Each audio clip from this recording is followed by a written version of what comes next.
got through the dual transplant of the kidney, the pancreas. The first year was very challenging after that dual transplant. After that, I lived a great lifestyle. I mean, I was able to get married. I adopted my daughter, who is 14 this year. It has been the joy of our life. I was able to start a business. And all of that was because somebody made a decision to be an organ donor miles and miles and miles away from me, right? I lived a beautiful life.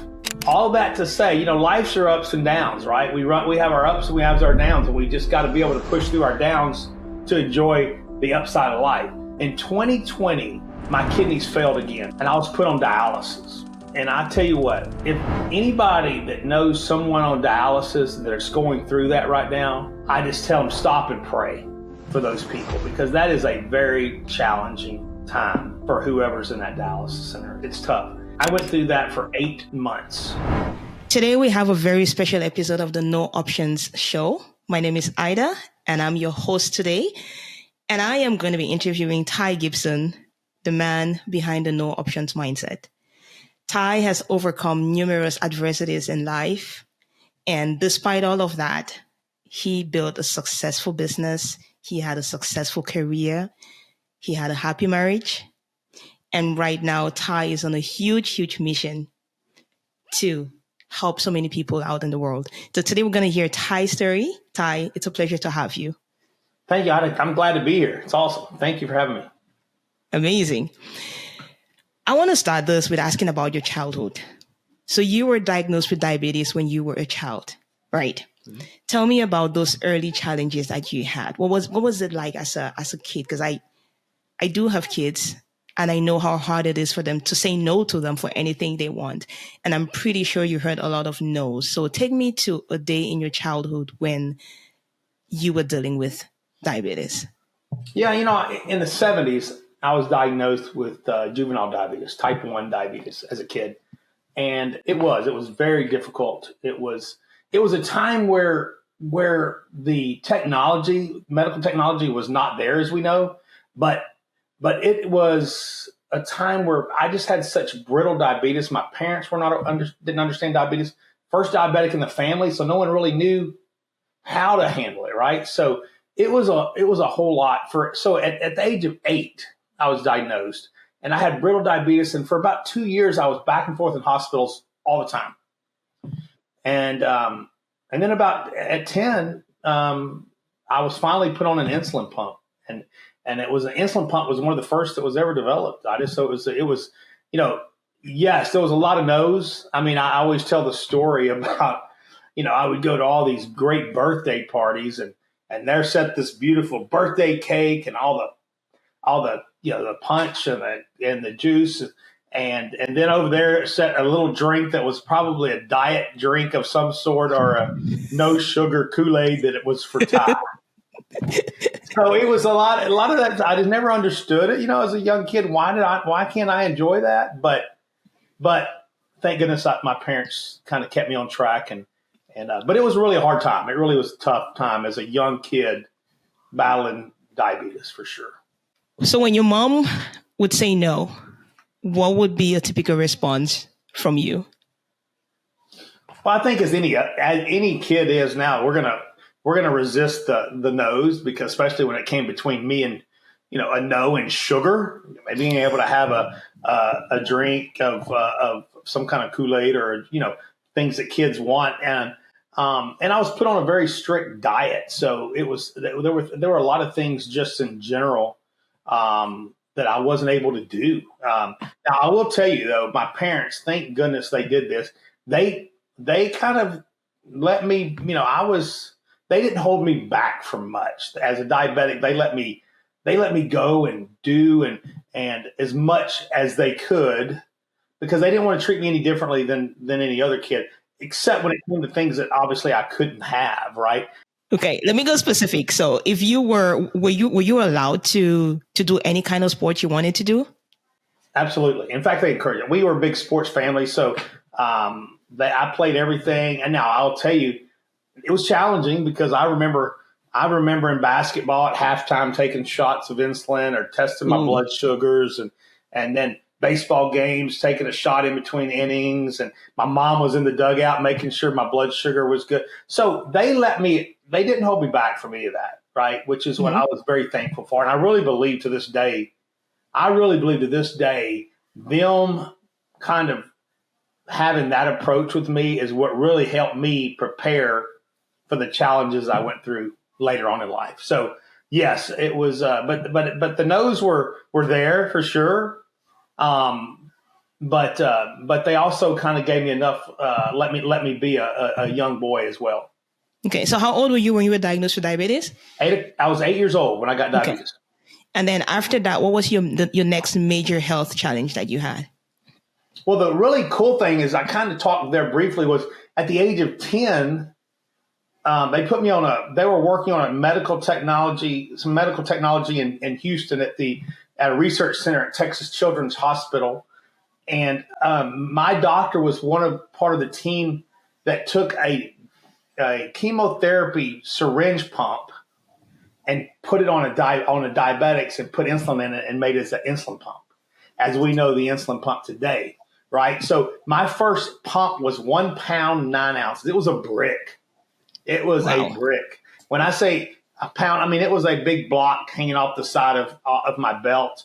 And so at 10, I was put on an a big insulin pump that was, I obviously went through many stages, but it took a lot of regulations trying to get my blood sugars correct. So I still fought a lot of medical challenges through being a diabetic with the pump, but it was definitely the start of something really good.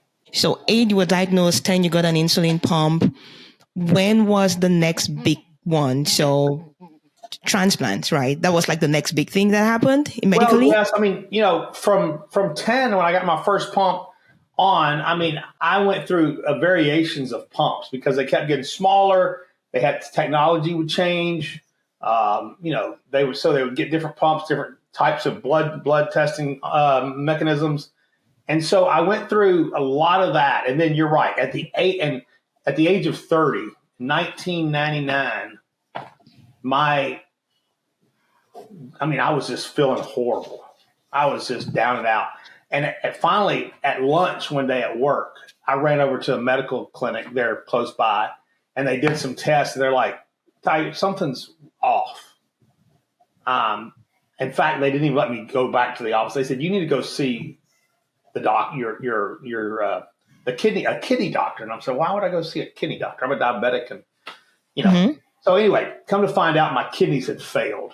Take me to that day. So the day that they told you that, you went in for a regular checkup and then they discovered that there was a problem with your kidneys?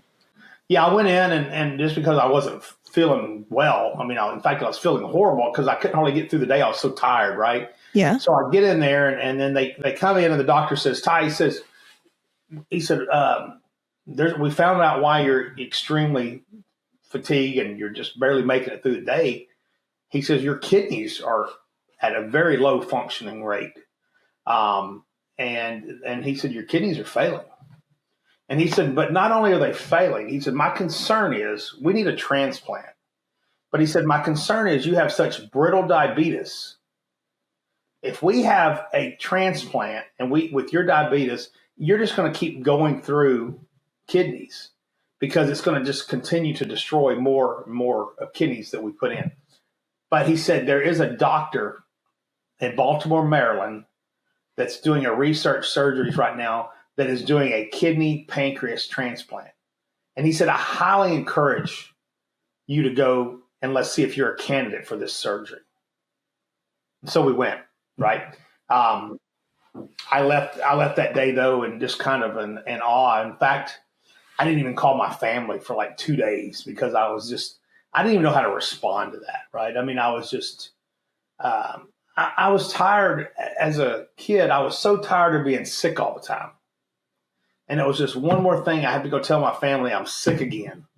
And I was really just sick of being sick, to be honest, and frustrated. And I knew this was going to be an uphill battle. And I really had to just dig deep to get the courage to keep moving. Because I really, at that point, I was struggling. But we did. I got with my family, and I went to Baltimore. They found out I was a candidate. When I came back, my mother said, Ty, in fact, she used my middle name, so I knew she was really serious. Mm-hmm. She said, if I am able to give you a kidney and the doctors say it's okay, I'm going to be your donor. And I said, yes, ma'am. That was very kind. Yeah. And so my mother, at the age of 60, went back and got tested. And we did all the tests together, and come to find out she was going to be a great match for me. So at that point, now we go on a list, right? We've got all cleared up all the tests. So now it's the wait. It's the wait that we go through to, we just wait for it till we get the call. Because if you remember, I'm getting my mother's kidney, and then we've got to get a deceased donor's pancreas, right? Someone that has signed up to be an organ donor. So when that tragedy or whatever happens there, and that pancreas matches me, I would get the call. Me and my mother would transport to Baltimore for a surgery. I want to ask a lay question there because I don't know. Yep.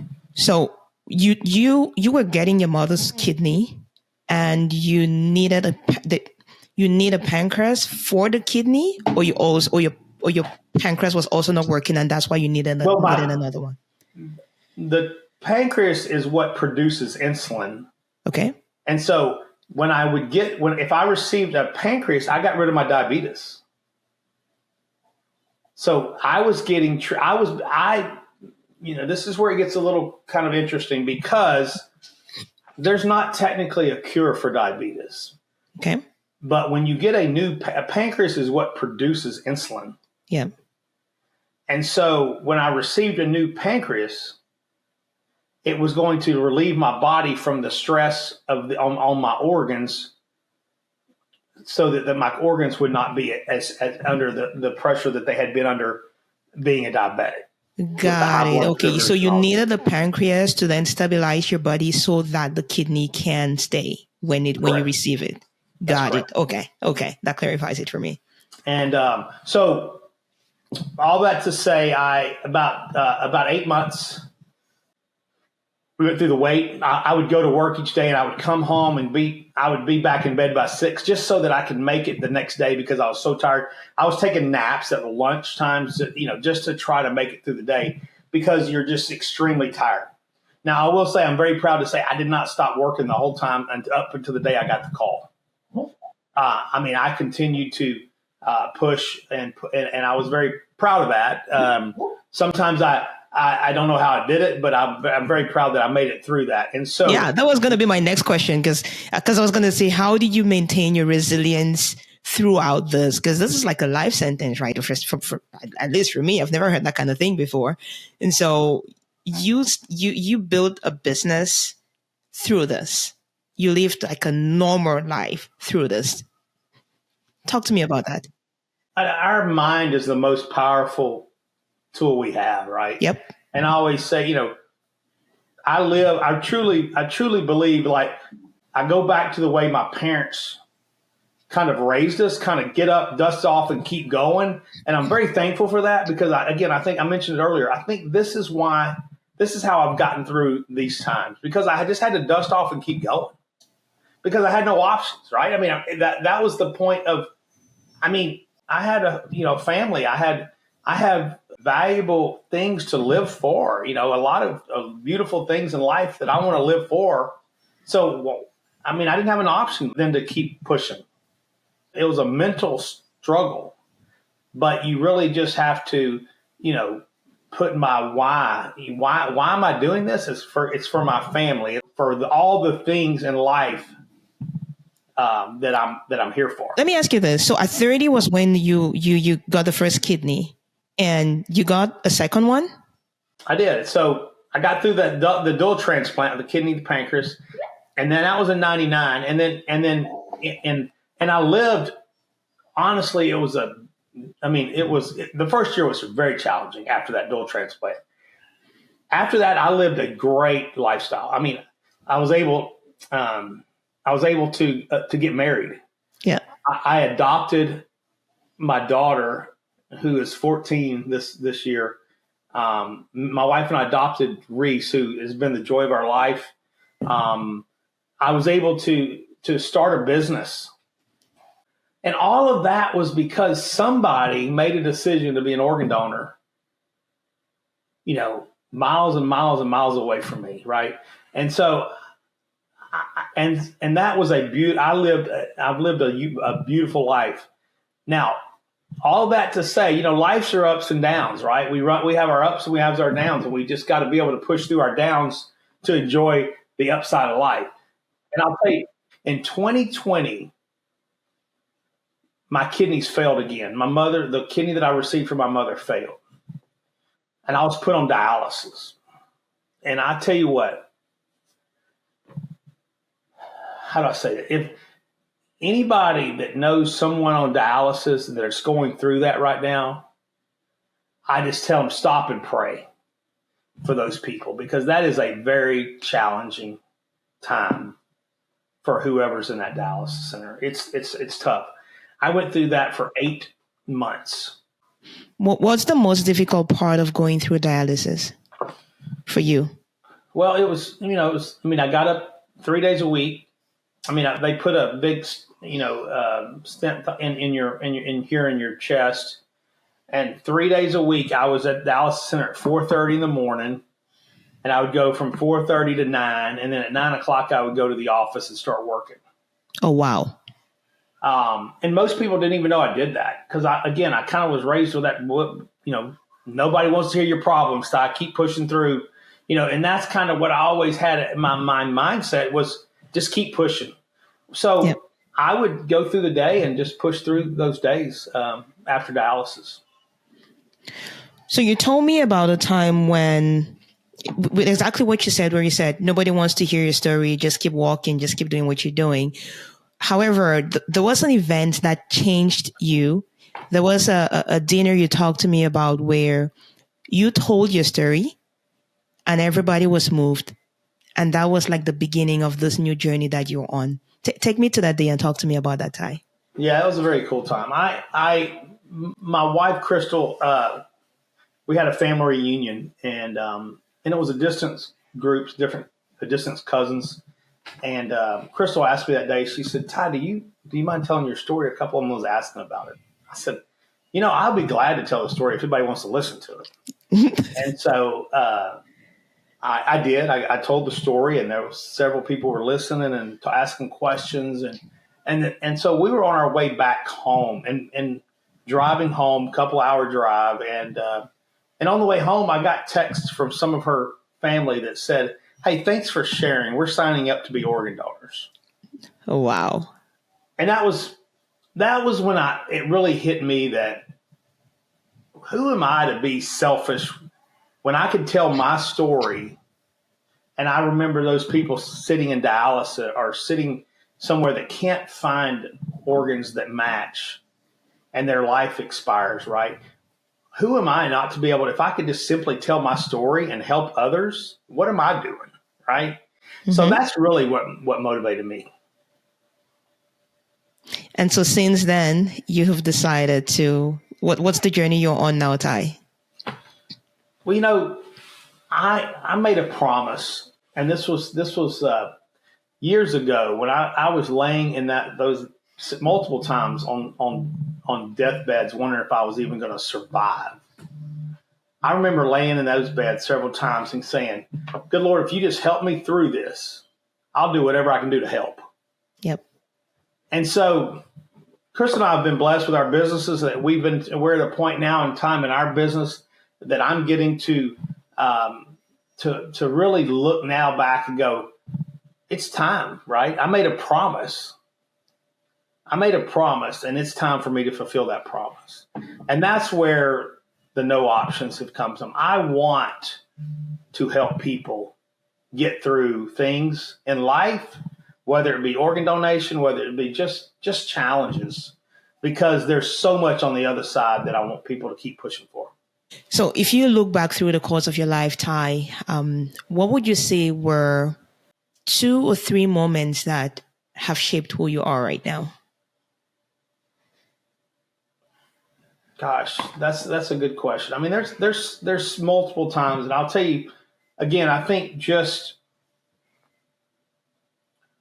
being on my back multiple times with wondering if I'm even going to see my children or my family makes me very thankful. And I tell the story, Ada, that every day's a bonus day to me. Every day. I'm living on bonus day every day. If I can get up in the mornings and when I see the sunlight and I can take a breath, it's a good day.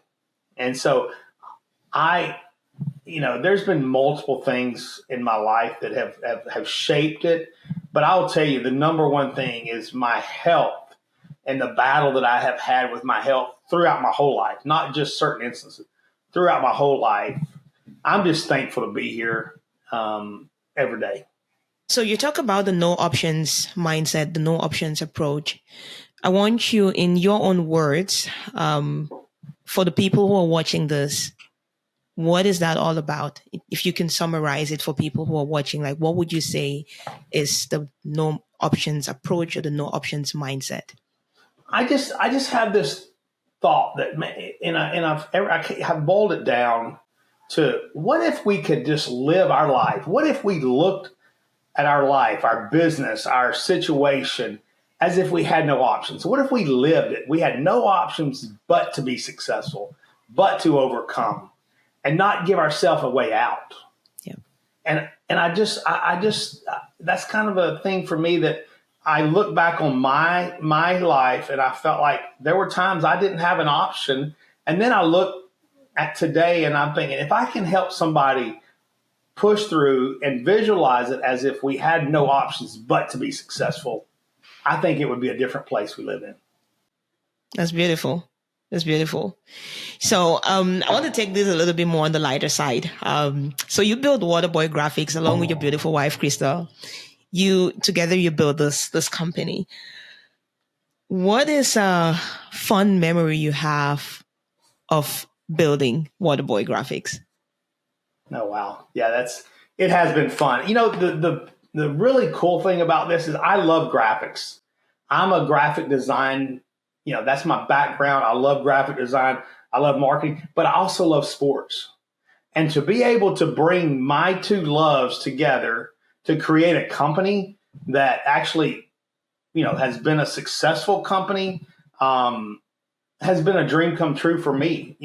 I believe, I always tell the story. I used to go to these big Division I, stadiums and games, professional games, and I see these big graphics on the wall, and I'm thinking, who does that? Somebody's doing that. And so my vision was to take that look to the smaller colleges and the high schools. And I had no idea that was going to just take off. And when it did, it really took off. And it's been amazing to watch this company grow and just continue to grow. Okay. And so you've definitely navigated a whole lot of challenges in building out that company, and which you built successfully and everything. And now this is like a second phase of life for you, where now you're taking all the lessons and all the successes you had within Waterboy Graphics and you're pouring all of that into this stage 2. What would you say the stage 2 is for you? What are you trying to build out right now? Well, I just yes. I mean, again, you said it. We've been blessed, and I again want to fulfill my promise that I made. But my stage 2 is just, I want to help. I want to help people and really to be able to get in front of people. And I laugh. I tell people all the time, if I get in an elevator long enough, you're probably going to hear about organ donation. And so, is that your elevator pitch? That's my elevator donate an organ. Are you an organ donor? Is the question. Honestly, I am not. Well, we need to make sure we get that changed. Well, and so, I mean, my hope is that if I can talk to a family reunion and get that many people to change their thought, just think what we could do if I get in front of more people. And that's kind of where my vision is. So in your wildest dream, because we never know who's going to watch this, where would you want to be? What stage would you want to be on spreading that message? Oh my gosh. You know, you know what? I don't care if it's a small stage or the big stage, but I just want someone to, I hope they feel my passion for what I'm speaking at. So if I can affect 4 people and they affect 4 people and we can make this a ripple effect, or if I'm sitting in a big, huge stadium with all the lights, with all the people, and I can get to that many, any stage is good for me. I just want people to understand my passion for what I'm talking about. And hopefully, my hope is that I can find 1 or 2 people in every crowd I'm in and help them through whatever they're going through. You know, you said this and I actually just burst out laughing, and because you said that, are you an organ donor? And I'm like, no, and I'm laughing at it. I bet like 95+% of the people who are watching this, or people out there, are not organ donors just like me. And for me, it's more just like when I see a story like yours and I hear a story like yours, I'm thinking like, oh, wow, when the time comes when I don't need any of these anymore, it could actually be like a lifesaver for a whole lot of people. But because I'm talking to you right now, I can see the other side of it. But without talking to you, all I could see is like, holy crap, take an organ out of my body? Like, no. So what message do you have for people like me? And what message then? That's extremely normal though. Okay. No one, even myself, no one knows really about organ donation until you've experienced, or you know somebody that has experienced. And that goes back to why I'm wanting to speak, because I truly believe no one sit around and think about organ donation until they're affected by it. And so I'm just trying to get out in front of the curve and try to help people understand it. Because if just think about it. I mean, if we can help people, yes, after a tragedy or whatever it may be, but we're not bringing that tragedy back, right? There's nothing we can do there, but we sure can play it forward, and hopefully we can help somebody after a tragedy or whatever it may be. So that's my hopes, is to educate. I want to educate people, just like what you were just talking about. Sometimes we don't think about it until someone talks about it. Yeah. And every state has different ways of registering to be organ donors. And in different countries have different methods as well. So what I encourage to do is just look into your area and figure out how organ donors how you can register to be an organ donor. And I would encourage everyone to do that. You're going to meet a lot of me's who don't. Yeah. But here's the thing. Here's the thing for you. No one is, I've had questions there's a lot of fear, right? Hey, I want to have a normal funeral. I don't want someone not to take care of me if they know that I'm an organ donor. Yes. There are so many things in place, right? They're trying to save lives in any way they can. If there's a life that is saved and they are listed as an organ donor, then there will be a procurement team that comes in after this team has pronounced them as dead, right? Then there will be a procurement team that can come in. The only way you can get organs from someone is that they're brain dead, right? So their organs still have to be alive. So think about that. There's a small percentage of all the people that sign up to be organ donors that truly get to use their organs. Because if you pass away in a tragic accident and you're pronounced dead on the scene, your organs are not able to be used. Now there are other things that can, such as skin and some things like that. Sometimes that there's things going on there. But as far as your organs, once you are pronounced dead, your organs are not able to be used. So you have to be on a life support machine or something to that nature, so that they can get the organs procured and keep them living, to make sure that they donate them to the next person. Mm-hmm. Mm-hmm. Well, we certainly do need to get your message out there in front of more people, because the more awareness that is raised around us, the more open the world will be to organ donation and what it can do to save all the lives that can be saved. So, final words, Ty. If there is a parent who's watching this who's dealing with a child who may be going through some of the things that you have gone through, I want you to put yourself in the position of maybe your mom and talk to that person like they need to be spoken to right now. Well, I would say, the word tough love comes to mind for me, because you really need it. You really need to, you want to give them a lot of support and love. And, but at the same time, as a kid, I tried everything. I did not do everything I was supposed to do. And I needed that tough love, and I needed that person to make sure that I was staying on track. But what I would say is encouragement,